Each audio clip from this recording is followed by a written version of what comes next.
Love stories.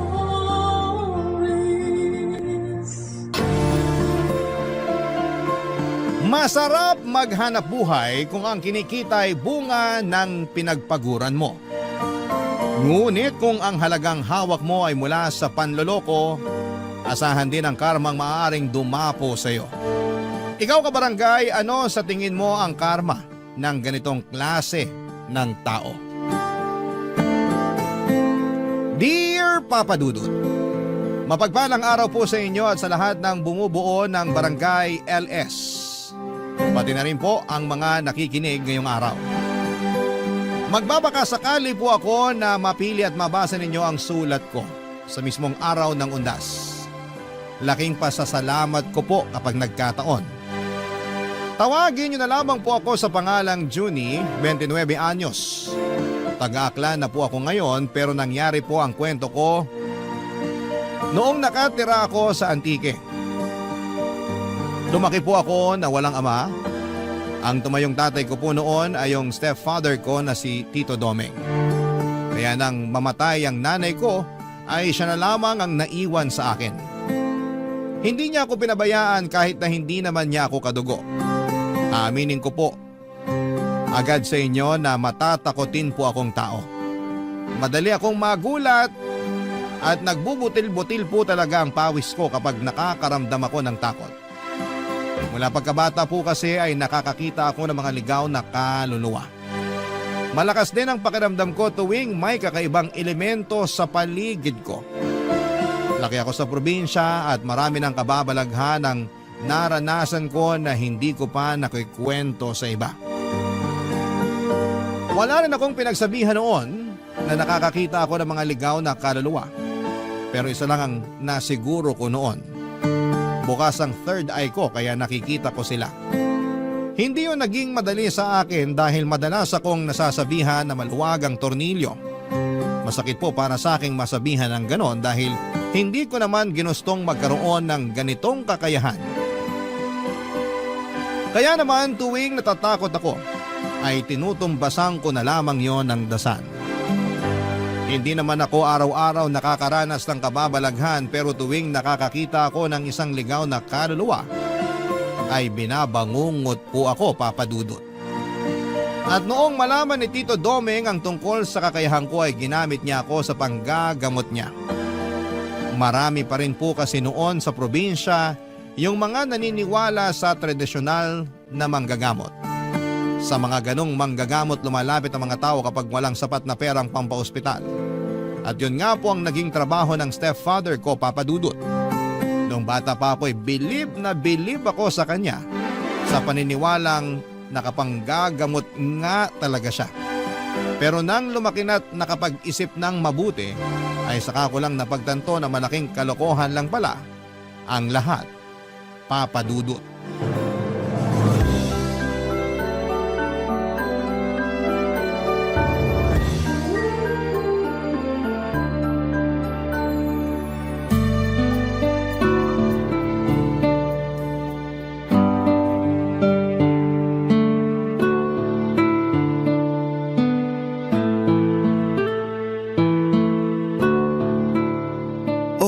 Ba't di pa tayo maandar?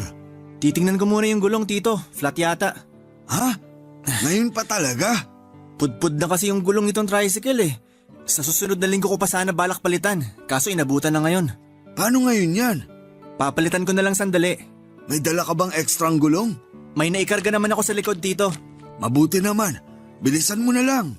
Mag-aalas 11 na ng gabi. Teka, bababa muna ako nang mapalitan mo yung gulong ng maigi.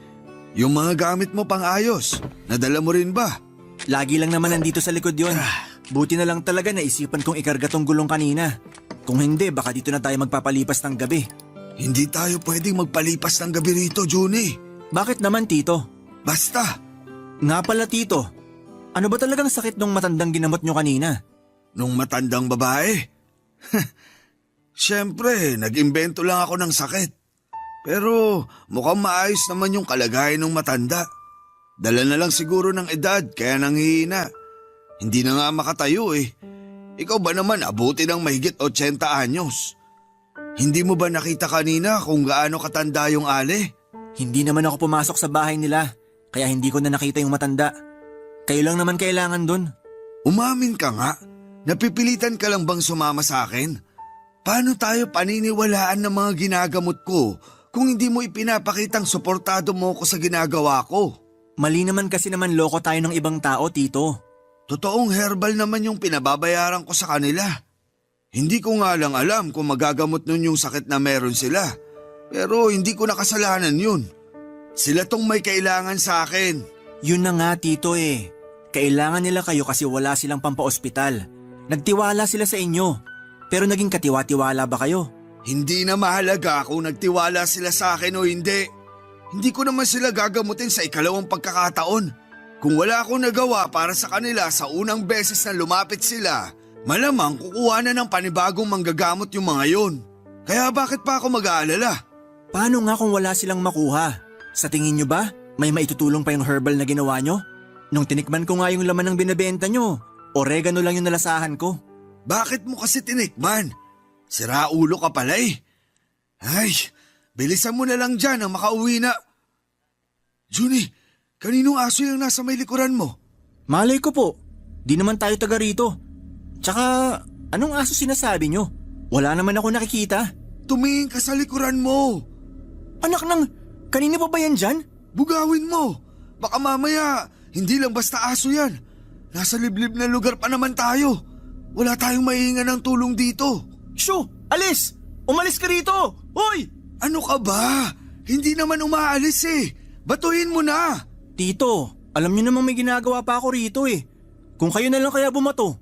Naduduwag ka lang yata eh. Ay, pambihira naman oh. Bibilisan ko na lang dito para makaalis na tayo. Ano, Junie? Wala na bang ibibilis yan? Tapos na ako, Tito. Pwede na kayong sumakay. Oh, ayos lang ba kayo? Paano ako magiging maayos kung may umaalulong na aso malapit sa atin? Aso lang naman yan, Tito. Tara na, uwi na tayo. Inilabutan ako ron ah. Bakit, Tito? May nakita ba kayo kanina? Wala. Pero nakakatakot kapag sa harapan mo mismo umalulong yung aso. Hindi naman sa inyo nakaharap yung aso kanina habang umaalulong. Kahit na, hindi pa rin maganda yun. Lalo na't hindi naman natin alam kung saan nanggaling yung asong yun. Sandali, alam mo ba kung anong ibig kong sabihin? May naaamoy silang masamang espiritu. Hindi lang yun. May mamamatay rin.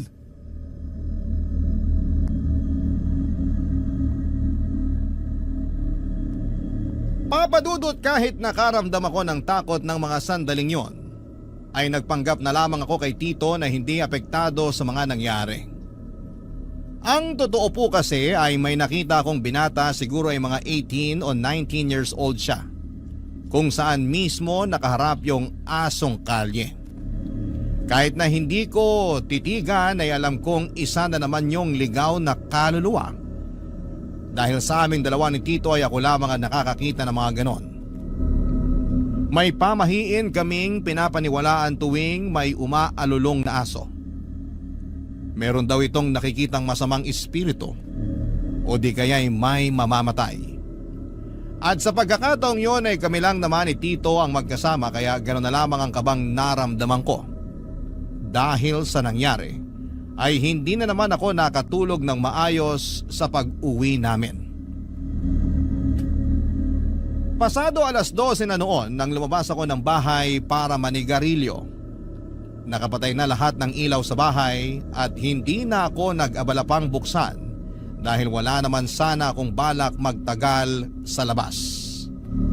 Pero habang nakaupo ako roon at humihit-hit ng sigarilyo, ay bigla na lang may humawak sa magkabilang balikat ko. Paglingon ko, wala namang tao. Nang ibalik ko noon ang tingin sa harapan ko ay ramdam na ramdam ko na nagkakabutil-butil na ang pawis ko sa noo. Nang makita ang isang batang lalaki na nanlalalim ang mga mata at maputla ang mga labi niya. Nang kumurap ako ay bigla na lamang itong nawala. Papadudot.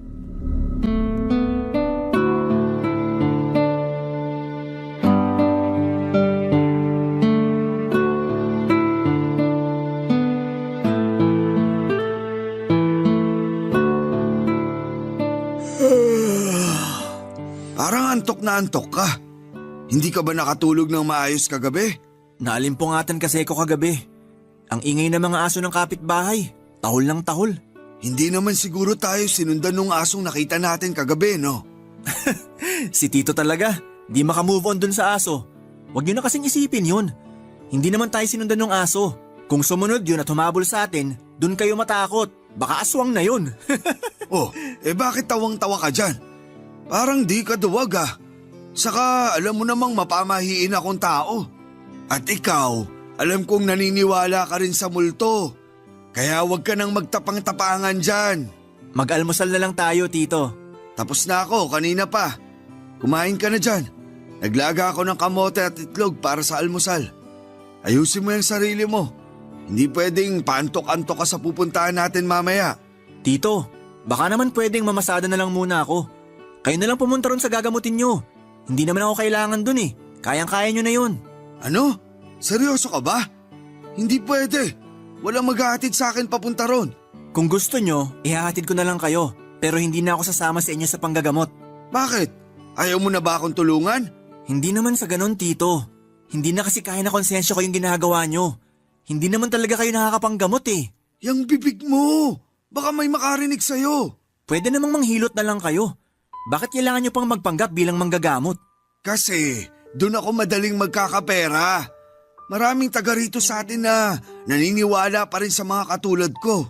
Naghahanap buhay sila, Tito. Bawat halagang binabayad nila sa inyo, pinaghihirapan nila yon. Kaya lumaban naman sana kayo ng patas. Anong lumaban ng patas pinagsasasabi mo dyan? Hindi ba ako lumalaban ng patas? Kung nagtatrabaho sila, nagtatrabaho rin ako. Pinaghihirapan ko rin yung ibinabayad nila sa akin. Alam mo, kaya di ka umaasenso kasi masyado kang madrama sa buhay. Ano sa tingin mo? Pang-drama sa radyo buhay mo? Umayos ka nga. Hindi mo na problema kung paano nila kinita yung pera nila. Ang mahalaga, binabayaran ka. Ganun lang yun.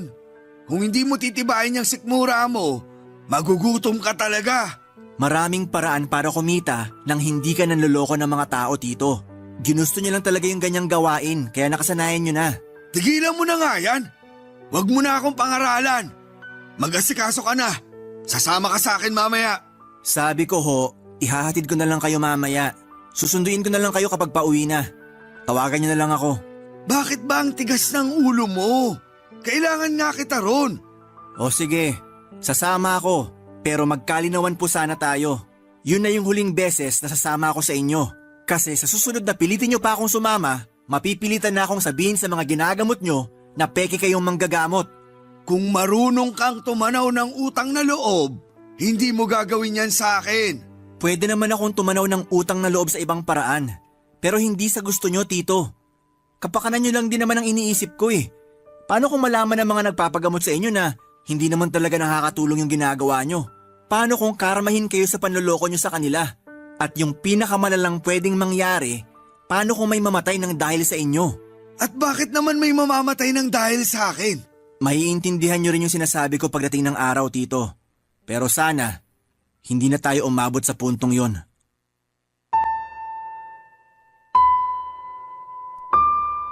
Papadudot ilang beses ko nang sinubukan na patigilin na si Tito sa ginagawa niya.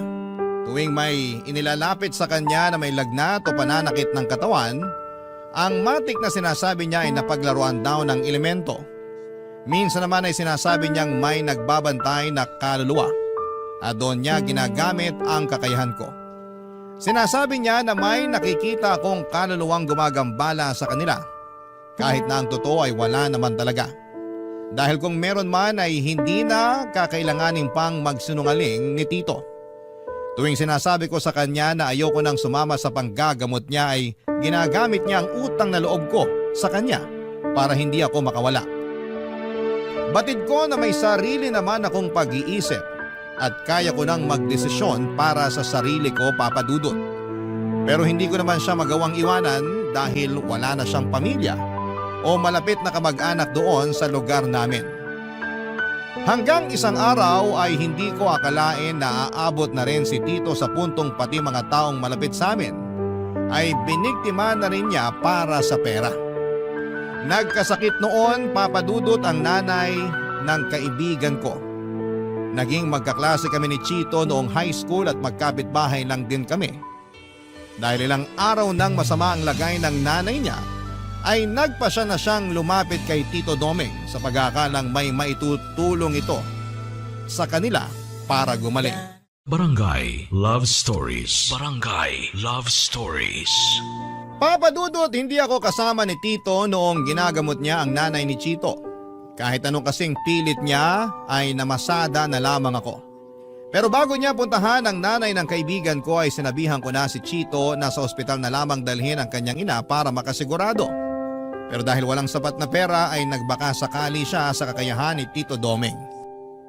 Hindi ako mapakali noong araw na yon dahil bukod sa kaibigan ko si Chito ay alam ko namang hirap din sila sa pera. Nang makauwi ako noon ay nalaman ko na nagbayad pala ito ng 500 piso kay Tito Domeng.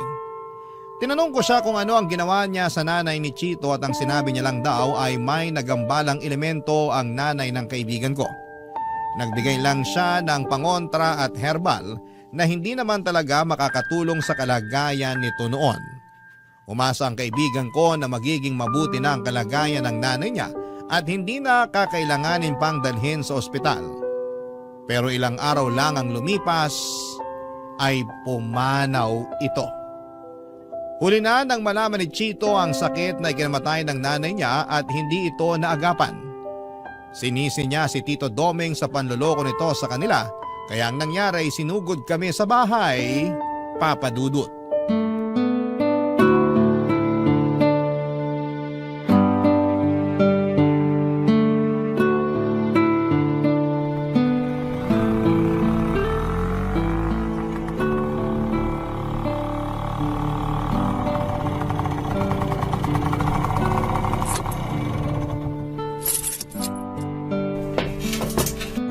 Ay, salamat. Nakauwi rin. Nasaan yung tatay-tatayan mo, manloloko? Sabihin mo gusto ko siyang makausap. Ha? Teka, bakit? Huwag ka na magbaang-baangan. Sigurado ako na alam mo yung kalokohan na ginagawa ng tatay-tatayan mo. Hindi sa totoong manggagamot, di ba? Peke siya. Pati kami niloko niya. Teka lang tol, huminahon ka muna. Pag-usapan natin to ng maayos. Pag-usapan ng maayos? Namatay yung nanay ko. Nagawan ko pa sana ng paraan na mailigtas siya kung hindi lang sana kami niloko ni Mang Domeng. Tol, sinabihan naman kita, di ba? Sinabi ko na sa'yo na sa doktor mo na lang dalhin nanay mo. Ano gusto mo palabasin? Nakasalanan ko kaya namatay nanay ko? Ako ba yung nanloko dito? Palabasin mo na si Mang Domeng. Siya gusto ko makausap, hindi ikaw. Kauuwi ko lang. Hindi ko alam kung nandyan na siya sa loob. Ano nangyayari dito? Buti naman nagpakita ka. Napakasinungaling mong matanda ka. Sabi mo gagaling ang nanay ko. Tingnan mo kung nasa siya ngayon. Nasa morgue. Teka sandali, bakit naman ako yung sinisisi mo? Ginawa ko lang naman kung anong makakaya ko. Pero hindi ko hawak kung anong magiging kapalaran ng nanay mo, iho. Kung di nyo sana sinabi na gagaling na si nanay, nakagawa pa sana kami ng paraan. Sana sinabi nyo na lang yung totoong kalagayan niya. Hindi yung pinaikot nyo pa kami. Iho, hindi ako doktor na nakakagamit ng mga aparato para matukoy yung sakit ng nanay mo. Nakakapanggamot lang ako base sa kakayahan ko. Kaya hindi mo ako dapat sisihin sa nangyari sa kanya. Masama na yung lagay niya bago mo pa siya inilapit sa akin. Kung talagang malala na yung sakit niya, kahit ilang orasyon pat pangontra ibigay ko sa kanya, wala na ring silbi yun. Kasi wala kayong silbi! Peki kayong manggagamot! Nanluloko lang kayo ng mga tao para magkapera! Iyo, ikinalulungkot ko yung nangyari sa nanay mo. Pero sana, wag mo namang isisi sa akin yung pagkamatay niya. Mananagot ka sa nangyari kay nanay! Tol, Huwag mo na subukan ipagtanggol tong Wala matanda! akong kasalanan sa pagkamatay ng nanay mo, Chito. Tanggapin mo na lang na hanggang doon na lang yung buhay niya. Tsaka sa tingin mo, kung nadala mo siya sa ospital nung araw na pinagamot mo siya sa akin, makakaligtas pa siya. Kakailanganin mo muna ng malaking halaga bago siya asikasuhin sa ospital. Nagkamalas-malas lang kasi sa akin pa napatapat. Ako patuloy yung nasisi. Napakawalang puso nyo talaga! Hanggang ngayon ayaw nyo pa rin aminin na nagkamali kayo? Umuwi ka na't asikasuhin mo na lang yung burol ng nanay mo. Huwag kang mag-alala. Magbibigay naman ako ng abuloy. Tito naman, tumigil na kayo. Hindi ko kailangan ng abuloy mula sa inyo. Itabi nyo na lang yon. Kasi baka isang araw, isa naman sa inyo ang mangailangan ng abuloy. Abat, pinagbabantaan mo ba kami? Hindi ko na kailangan gawin yon. Karma na bahala sa inyo. Huwag kayong mag-alala. Magbibigay ako ng pang-abuloy kung sakali. Aalis na ako. Pero tandaan nyo yung mga sinabi ko. Hindi ko gusto tabas ng dila ng kaibigan mong yun, Johnny. Masyadong mayabang. Kung pagbantaan ako, ganun-ganun na lang. Hindi nyo na sana pinatulan. Natural lang na mataas pa yung emosyon ng tao. Isa pa, hindi man kayo yung direktang may kasalanan sa pagkamatay ng nanay niya, may kasalanan pa rin kayo kasi niloko nyo sila. Ay, ganun ba talaga kahirap humingi ng tawad para sa inyo? Imbis na sa sitwasyong to, kayo yung magpakumbaba. Lalo nyo pang pinalala. Papa Dudut, gustuhin ko mang makipaglamay kina Chito ay hindi ko nagawa yon. Sa takot na magkagulo lamang kapag nakita niya ko roon. Inirespeto ko na lamang ang gusto ng kaibigan ko at para makatulong kahit papaano ay palihim akong nagpaabot ng kaunting abuloy para sa yumao niyang ina. Nakisuyo lamang ako noon sa pinsan niya, ang kaso ay nalaman pa rin niya na sa akin galing ang pera kaya ipinabalik niya, Papa Dudut. Dahil nasa tapat lamang ng bahay namin ang pinaglalamayan, ay hindi ko mapigilang kilabutan tuwing napapatingin ako sa kabaong ng nanay ni Chito. Minsan kasi ay namamalik mata ko. Yung mukha kasi ng nanay niya na nakalagay sa tarpaulin ay parang buhay na nakatitig sa akin. Kung ano-ano ang kababalaghan ng naranasan ko, lalo na noong unang gabi pa lamang ng lamay. Maghahating gabi na kasi noon nang tumayo sa gitna ng kalsada yung aso ng kapitbahay namin at saka sunod-sunod itong umalulong habang nakaharap sa bahay namin. Ayaw ko na sanang mag-isip ng kung ano-ano, Papa Dudut, pero parang may nais itong ipahiwatig sa amin ni Tito Domeng. Sa ikalawang gabi ng lamay ay hindi na ako nakatiis. Sinubukan ko nang kausapin si Chito para personal na humingi ng tawad sa kanya at magpaabot na rin ng pakikiramay.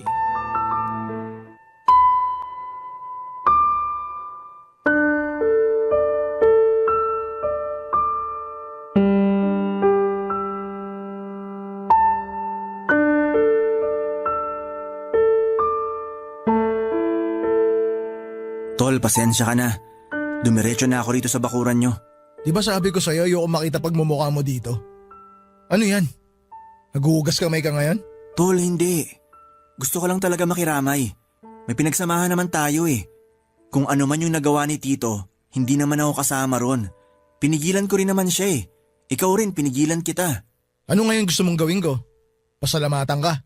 Hindi naman sa ganun. Gusto ko lang makiramay, yun lang. Ay, ano pang magagawa ko nandito ka na. Baka gusto mo magkape. May mainit na tubig pa ron sa kusina. Hindi na. Di na ako magkakape. Gusto ko lang talagang sabihin na pasensya ka na talaga. Hanap ka na lang na mauupuan mo.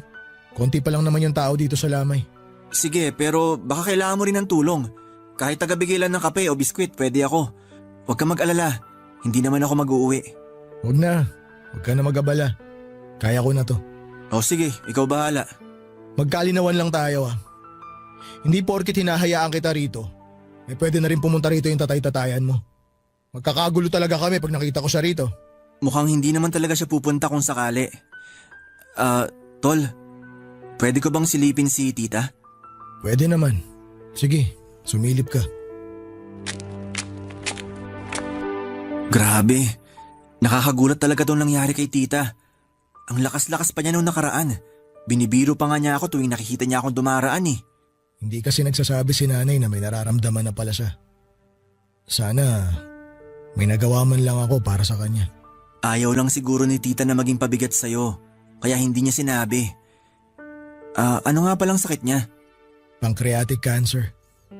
Nakita ko yung itinago ni nanay na papel sa mga gamit niya. Nagpa-check up na pala siya noon pero hindi niya sinasabi sa akin. Pero di ba inaaya mo siyang magpa-check up nitong mga nakaraang buwan nung sinabi mo na may napapansin ka sa kanya? Inaaya ko siya pero ayaw niya sumama. Hindi niya raw gusto yung amoy ng ospital eh. Ang sabi niya pag nasa loob siya ng ospital para siyang unti-unting pinapatay.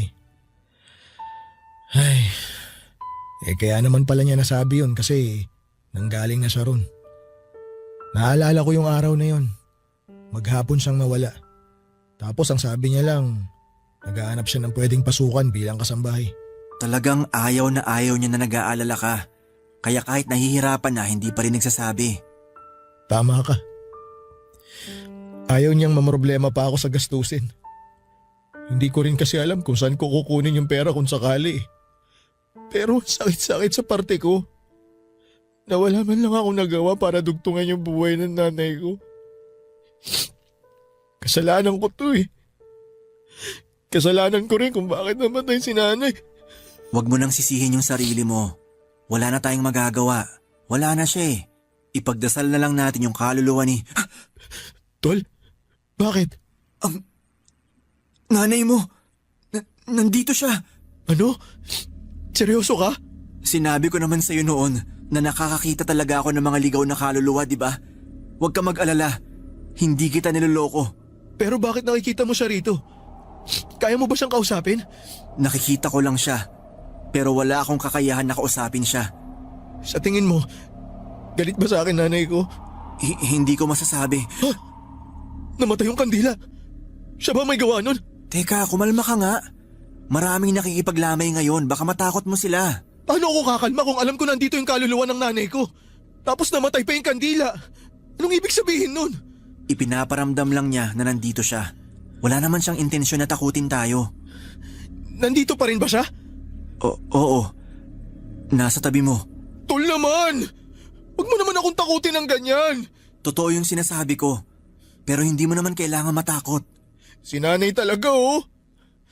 Mahal na mahal ko naman siya pero wag naman sana siya magparamdam ng ganito. Baka pag nagkataon, dalawa na kaming paglamayan dito.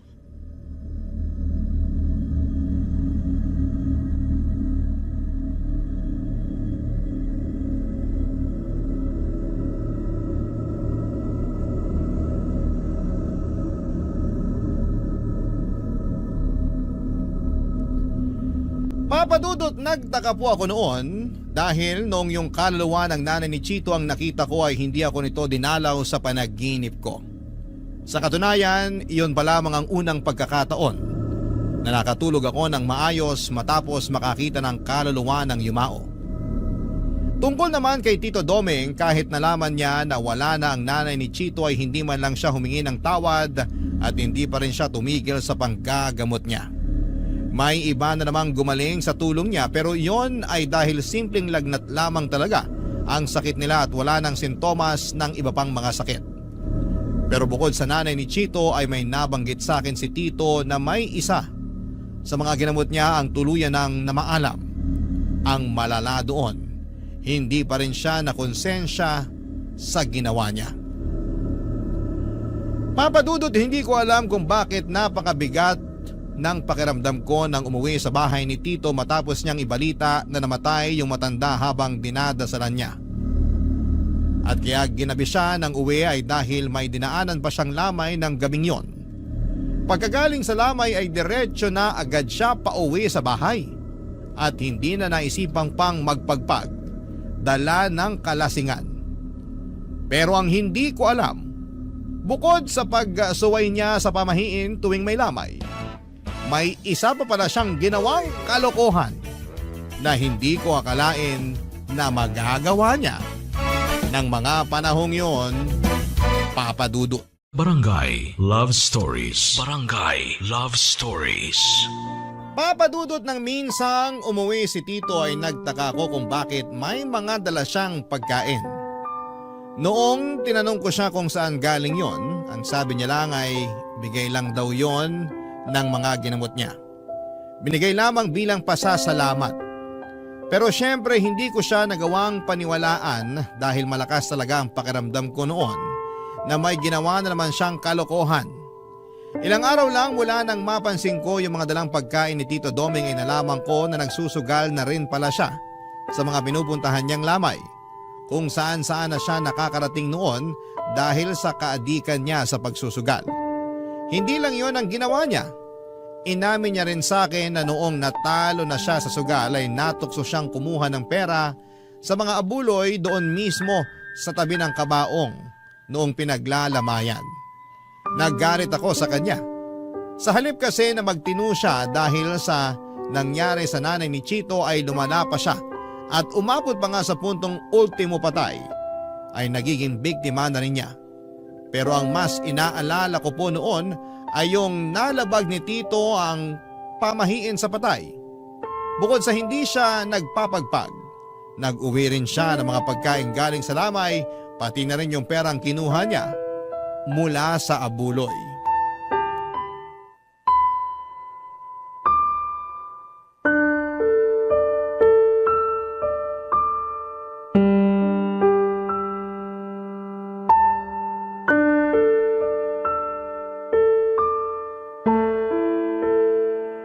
Ang tagal naman ni Tito Doming. Ano bang nangyayari dun sa tatay-tatayan mo? Parang madalas ginagabi ng uwi ah. Hindi pa nagpapasundo sa'yo. Ewan ko ba ron?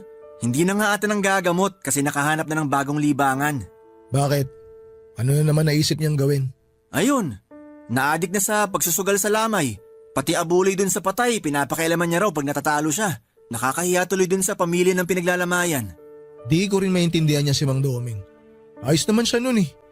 Akala ko nga, totoong nakakapanggamot siya kasi di ba nung sumasakit yung tiyan ko, siya lang ang nakapagpawala nun.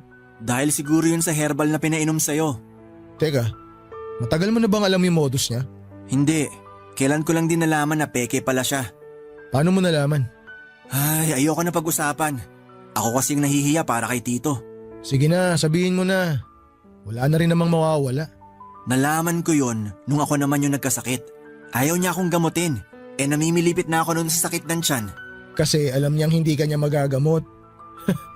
Kaya pala nagpa-hospital ka na lang nun. Tapos ayun, appendicitis na pala. Kung hindi na agapan, baka nauna pa akong pinaglamayan kesa sa nanay mo. Ay, nga pala tol. May sasabihin talaga ako sa iyo kaya pumunta ako rito sa inyo. Ano yun? Mukhang seryoso yan ah. Kagabi kasi, nakita ko si nanay sa panaginip ko. Malungkot siya tapos umiiyak. Nung nagising ako, nakita ko siya sa kwarto ko. Ha? Paano nangyari yun? Hindi ko rin alam eh.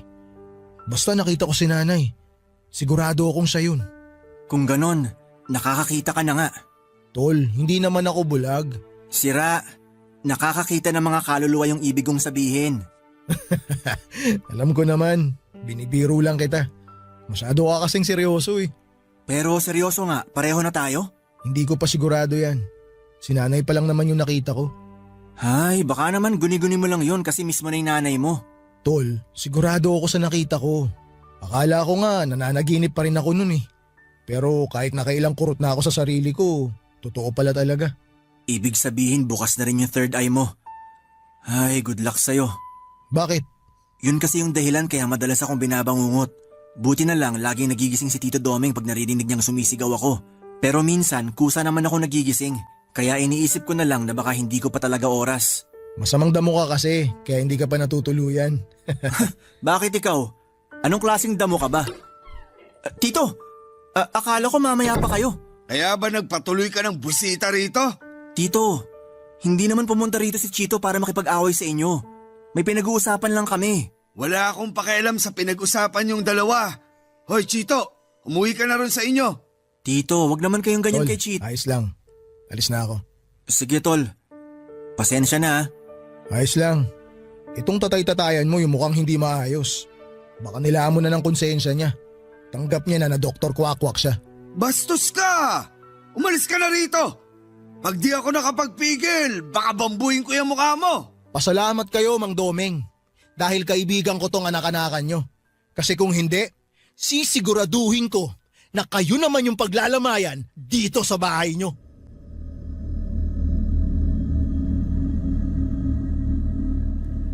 Papadudot, mabuti na lamang at hindi nagkasakitan ng mga oras na yon sina Chito at Tito Doming. Hanggang sa pagkakataong kasing yon ay hindi pa rin sila nagkakaayos. Sa pag-uwing yon ni Tito Doming ay napansin ko kaagad ang butil-butil na pawis niya mula sa kanyang noo.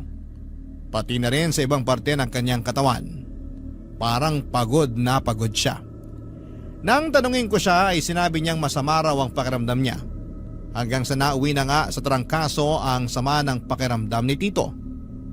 Binantayan ko siyang magdamag, pinainom ko siya ng gamot at pinunasan ang katawan niya para bumaba ang lagnat niya. Pero walang nagbago sa nararamdaman niya, Papa Dudut. Kahit alalang-alala na ako noon sa kalagayan niya, ay pilit pa rin niyang sinasabi na ayos lamang siya at mawawala rin yon.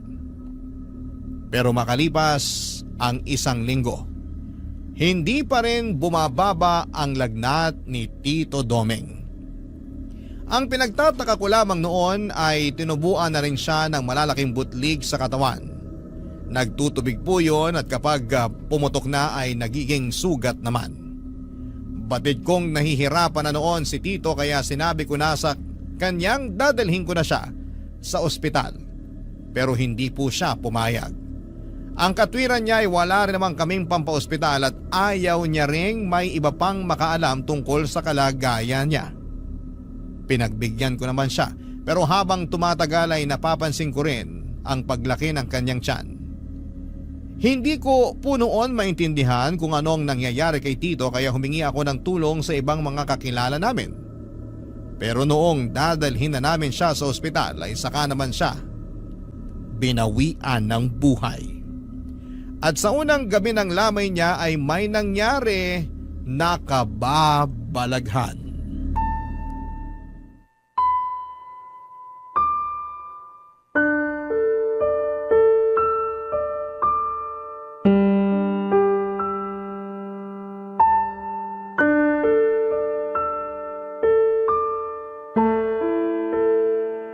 Tol, naikiramay ako. Salamat. Grabe, wala pang 1 buwang nalilibing si nanay tapos ngayon, si Mang Doming naman yung pinaglalamayan. Ay, pasensya ka na nga pala sa mga nasabi ko noon sa kanya. Nadala lang ako ng galit. Hindi mo kailangan humingi ng pasensya. Naiintindihan ko naman yung nangyari. Salamat, Tol. Pero sa tingin mo, ano kayang kinamatay ni Mang Doming? Hindi ko rin alam. Hindi rin kasi matukoy kung ano yung sakit niya. Hindi kaya nabarang si Mang Doming? Kasi kung kulam lang, posibleng magamot pa siya eh. Kasi mula nung naglabasan yung mga sugat niya sa katawan, ilang araw lang ang itinagal niya. Yung barang kasi, Tol, intensyon talaga na patayin yung taong dinapuan ng sumpa. Pero sino namang gagawa nun kay Tito Doming? Malay mo, may iba pa siyang nakaalitan. Basta ako, hindi ko magagawang magpakulam o magpabarang ng tao. Kahit na malaki pa yung kasalanan sa akin. Ngayong napag-usapan na natin yung barang, suspecha ko baka isa sa mga pinagnakawan niya ng abuloy yung nagalit sa kanya. Hindi malabong mangyari yon. Pero mahirap din mambintang. Mahirap patunayan kung sino yung nagpabarang kay Mang Doming eh. Lalo na kung hindi naman natin kilala kung sino yung mga galit sa kanya. Kahit naman loko-loko si Tito Doming, nakakaawa pa rin siya. Tsaka siya na lang yung meron ako. Ngayong wala na siya, mag-isa na lang talaga ako sa buhay. Ako rin naman eh. Si nanay na lang yung meron ako tapos nawala pa. Wala man lang sa mga kamag-anak ni Tito Doming yung dumating para makiramay. Sinubukan ko naman silang kontakin. Pero mga wala raw pamasahe. Uy, ayos ka lang? Bigla ka na lang natahimik dyan. Huwag mo sabihin may nakikita ka na naman. Tol, tingnan mo yung bangkay ni Mang Doming. Bakit? Anong meron? Tingnan mo yung bandang leeg niya. Parang may gumagalaw eh. Ano namang gagalaw dyan? Ikaw talaga mananakot ka pa. Seryoso ko, tingnan mo, ayun oh. Parang may uod. Ha? Oo nga. Pero paano magkakauod yung bangkay ni Tito? Unang gabi pa lang naman ang lamay niya. Mukhang binarang nga si Mang Doming, Tol. Ganyan daw kasi yung nangyayari kapag namatay sa barang ang isang tao eh. Hindi pa rin nawawala yung sumpa kahit patay na siya. Uy! Bakit natapon yung mga abuloy? Nasagi mo ba yung garapon? Hindi. Ang layo ng kamay ko. Pasuyo naman, Tol. Ikaw na mamulot ng mga barya. Sisindihan ko lang tong kandila. Namatay na naman eh. Ay, sige. Ako na pupulot sa mga barya. Hoy, ano ba yan? Huwag ka humarang. Nakita mo na ngang may pinupulot dito eh. Tsaka ka patatayo sa harap ng kabaong. Uy, Manong.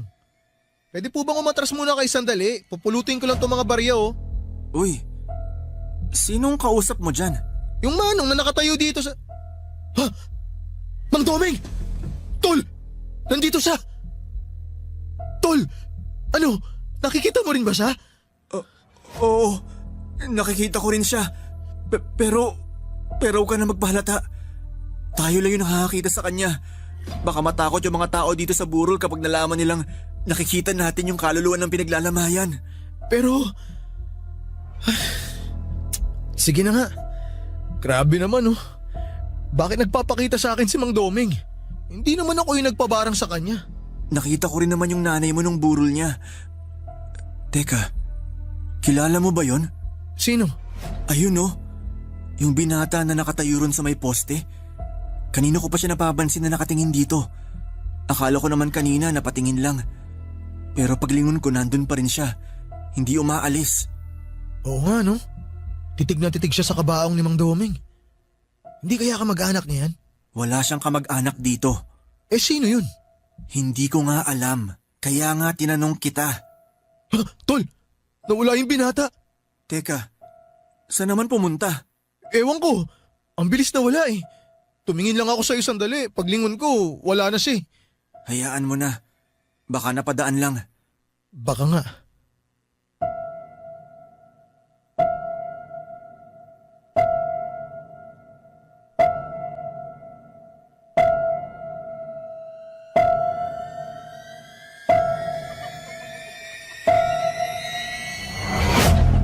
Papadudot naging palaisipan po noon sa akin kung sino yung binata na nakita namin sa unang gabi ng lamay ni Tito Doming.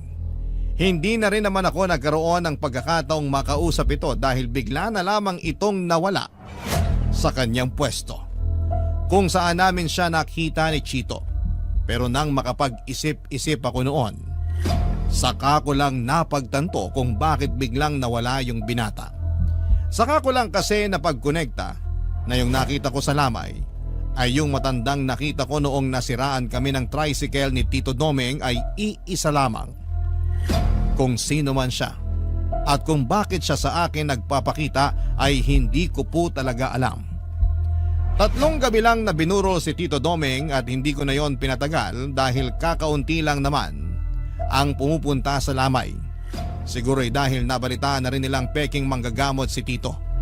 Hindi na rin ako nagtataka kung maraming galit sa kanya pero doon sa hinala ni Chito at ng iba pa naming kakilala na binara nga siya ay hindi rin ako nakakasigurado. Lalo na't wala namang makakapagpatunay doon. Sabi naman ng ibang kapitbahay namin ay binarang man o hindi ay isa pa ring malaking karma ang dumapo kay Tito dahil sa mga panlulokong ginawa niya at sa pagnanakaw ng abuloy sa mga lamay na pinupuntahan niya para magsugal. Sa lahat ng iyon, buhay niya ang naging kapalit. Nang ilibing na si Tito ay isinama ko na rin lahat ng mga gamit niya sa panggagamot. Yung ibang gamit naman niya na naiwan ay sinunog ko na lamang gaya ng bili ng mga nakakatanda doon sa amin. Masama raw kasing mag-iwan ng mga gamit ng isang taong namatay, lalo na kung namatay sa pambabarang. Mula nang mawala si Tito ay ramdam ko na hindi niya nilisan ang bahay niya. Madalas pa rin siyang nagpaparamdam kaya naman nagpasya na akong lisanin na ang bahay na yon. At ngayon nga po ay nandito na ako sa Aklan at isinama ako ni Chito sa trabahong inaalok niya sa akin. Ang kaso ay hindi ako natanggap dahil bumagsak ako sa medical. May problema kasi ako sa baga. Pero para hindi ako matenga ay nagtitinda na lamang ako ng street food sa palengke gamit ang pinagbentahan ko ng tricycle. Ibinenta ko yon bago umalis sa Antique. Yung bahay naman ni Tito ay ibiniling ko na lamang sa mga kakilala namin doon. Sabi ko ibibisitahin ko na lamang yon kapag dadalaw ako sa puntod ni Tito tuwing undas. Hanggang sa ngayon ay nakakakita pa rin ako ng mga ligaw na kaluluwa. Pareho na kami ng kaibigan kong si Chito. Kung hanggang kailan ko ito mararanasan, yun po ang hindi ko alam. Hanggang dito na lamang po ang aking kwento at maraming salamat po sa inyo at sa lahat ng bumubuo ng Barangay Love Stories. Ang inyong forever kapuso at kabarangay, Junie. Barangay Love Stories. Barangay Love Stories. Anong say mo sa Barangay Love Stories na ito? Pagkwentuhan natin sa comment section yan. Nagustuhan ng iyong napakinggan? Ituloy yan via live stream sa www.gmanetwork.com/radio.